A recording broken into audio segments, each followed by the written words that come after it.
Hey y'all, Chase here from CF Groove. And if you're a small business owner and your website kind of sucks, or you're embarrassed by it, or it just sits there like a digital paperweight, this video is for you.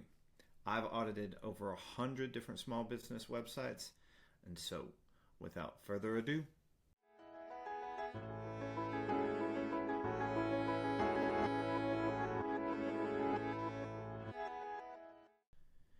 all right, so here are the 5 brutal mistakes that I see over and over and over again and how to fix them. So first thing first, your website's design is very important. So if it looks like a side hustle and it looks like, it was built in 2009, people are going to think that your business is also stuck there. All right, this is one of my clients' companies. He is a hustle maniac. He does roofing, he does inspection, he does renovations. So this is his old website, his Texas Inspector website. As you can see, it looks like a DIY website, and it's not performing super well. It doesn't load fast. It's hard to read. It's not dynamically linked with Google reviews. So like there's a bunch of issues here, right? And it also does not look great on mobile, as you can see. So we built this one. And as you can see, it's much nicer. Let's go ahead and restart it to show you some of the really nice motion we got going on in the hero section. So yeah, good design isn't just pretty, it's trust and legitimacy. I'm going to walk you through the rest of this site quickly just to show you how much better it looks, and then we will look at it on mobile. There's Elliot right there.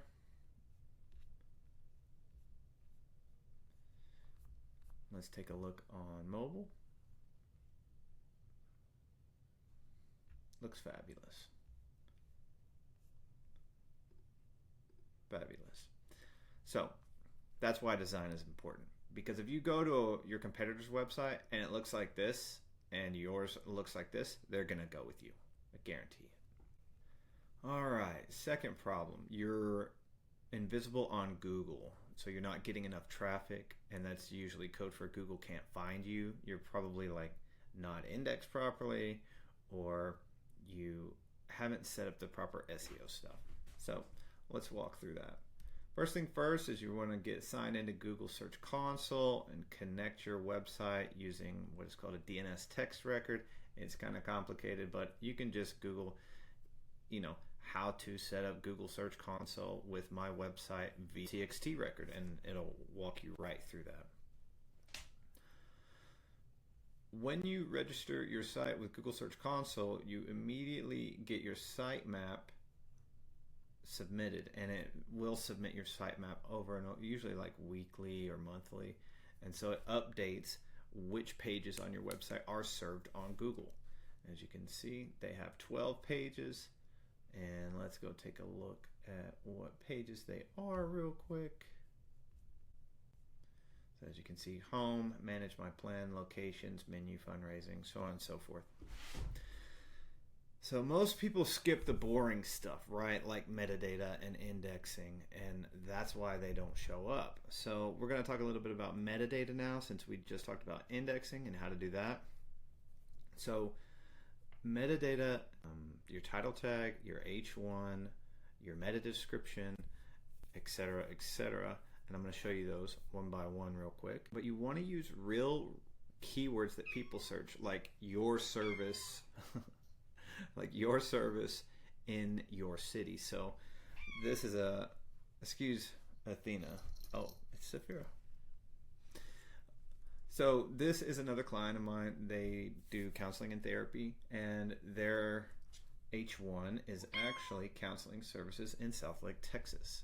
So that tells Google exactly what the site is about.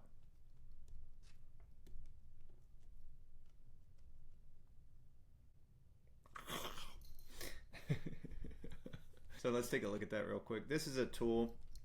It's a Chrome extension called Detailed SEO extension, and so let's just use it real quick. It's super duper simple. As you can see, here's your title tag, counseling services in Southlake. This is what shows up whenever you Google search, when you show up in a Google search. And then description, that's your meta description, that also shows up in a Google search. Your URL, That's self-explanatory. Canonical, it means that this is the main URL of the page you want it to go to in case you have duplicates.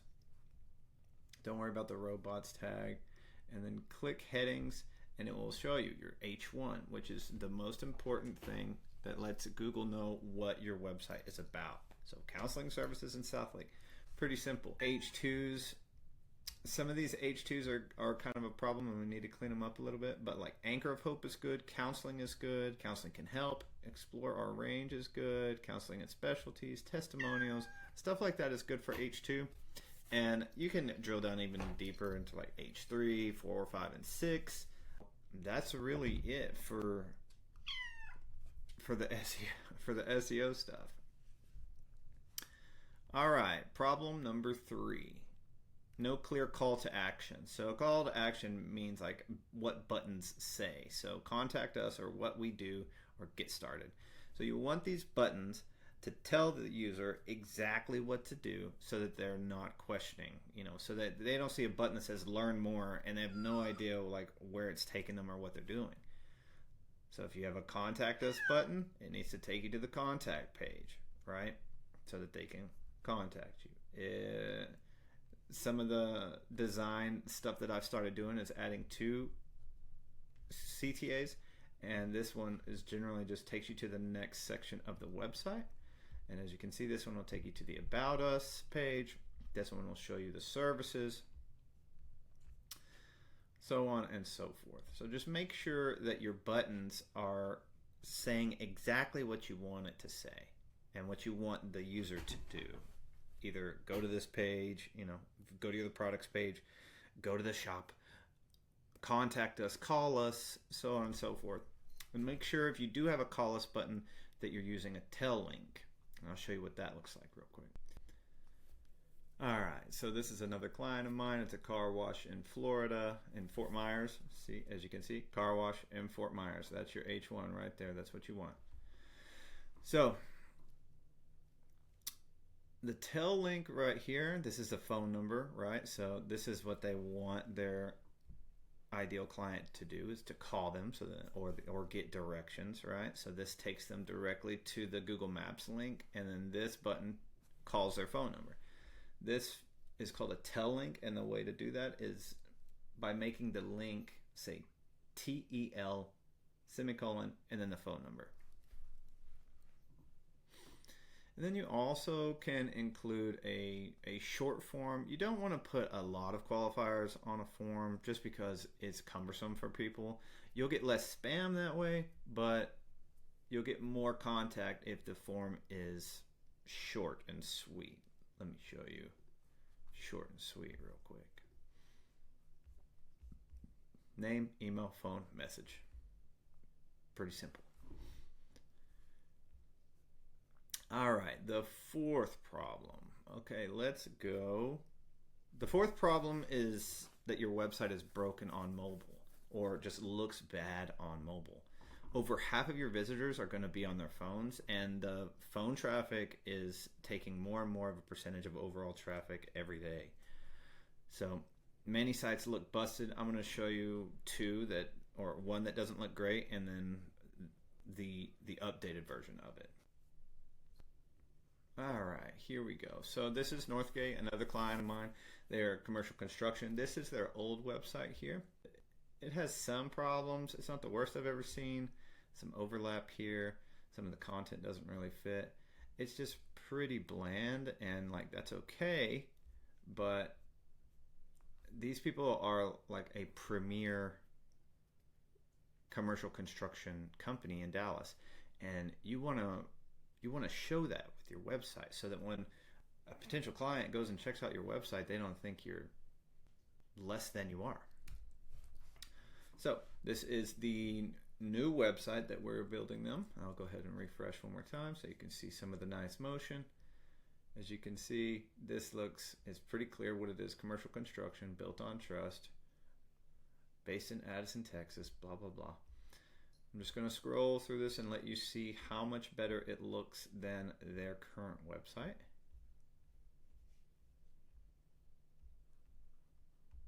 It's just so much better looking. It reflects their brand and their service way better.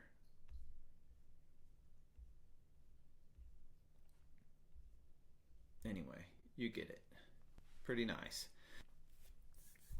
The other thing you can do is make your site super fast. The best way to do that is like compress your images, use fast cloud hosting like Hostinger, and I have a referral link down in the description below if you want to use mine. And then you want to test it on multiple screen sizes. So you want to, and then you can also use PageSpeed Dev, which is a Google tool. And I'll also put the link to that in the description. But all you got to do is take your, here, I'll just walk you through it real quick. All right, so this is Mindful Counseling. Yet again, another one of my clients. Let's go here, and we're going to run the PageSpeed test. And just fair warning, Google PageSpeed.web.dev, this tool right here is helpful. There's also GTmetrix, and that's helpful too. But this tool is free and unlimited use, and also it throttles the speeds, so it tests them in like really weak signal situations or scenarios. And as you can see, this website is still lightning fast, even with slow 4G throttling here.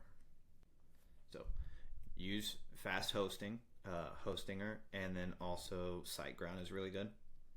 Compress your images or change their format from JPEG or PNG or whatever to WebP. That will shrink it way down. And then also you can test on multiple screen sizes to make sure that everything looks right and is loading quickly, and then use tools like this to check your speed. Finally, your site says, it probably says like copyright 2020 down here in the footer, and you need to make sure that that is taken care of. Like, you need to make sure that this is accurate. And then also you can put a little tag in there that says the last time that you updated the website. People like that and care about that, and it's just a nice touch to let people know that you're still alive and breathing. So a stale site makes people wonder if you're still in business. Review your site monthly, add a last updated date to your footer, and show people that you care. So if you're overwhelmed by all this, and you should be, you're not alone. Most business owners know their site needs work, but they don't know where to start. That's where I come in. Go to cfgroup.com. I build websites that don't just look good, they work. And yeah, I'll audit your homepage for free, or as little tech talk as possible. And you'll definitely walk out of there with real advice and tips that you can use yourself. Drop a comment with your #1 website frustration if you're a small business owner. Like and subscribe for honest feedback that actually helps. And until next time, stay in the pocket.